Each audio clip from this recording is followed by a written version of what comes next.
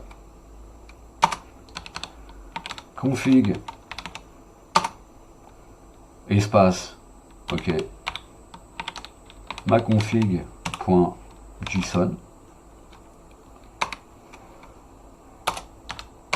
Si vous faites que ça, il va pas charger les autres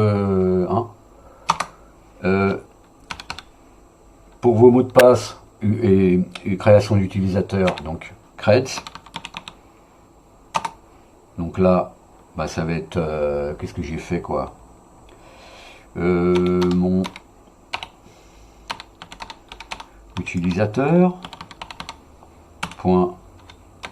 .json, et puis disk layout au pluriel underscore layout, et bien mon disque par exemple .json. Le nom du fichier, c'est vous débrouillez, hein, c'est vous qui le, soit vous le laissez tel quel, ça va s'appeler user underscore disk layout, et ben vous pouvez le renommer si vous voulez. Et vous faites ça, et hop, arch install. Voilà, il n'est pas installé, il faut installer. Alors le paquet qu'il faut installer, si jamais vous voulez le faire, ça sera donc dans le terminal, vous taperez pacman-s Python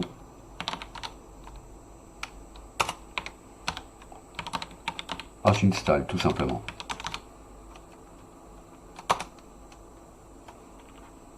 Oui, bien sûr. De mon mot de passe.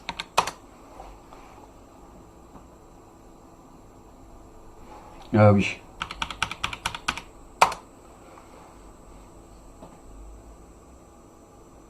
Voilà. Donc c'est le paquet qui s'appelle Python arch install. Donc c'est arch install, voilà. Bon, je vais décliner. Donc vous voyez bien.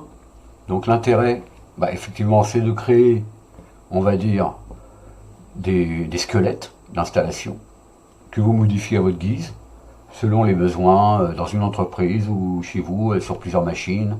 C'est pour pouvoir déployer, et à chaque fois, à la limite, bah, si vous installez plusieurs fois dans l'année, pour diverses raisons, vous n'avez plus qu'à lancer le script avec tous ces arguments, et bah voilà, ça sera plus vite fait.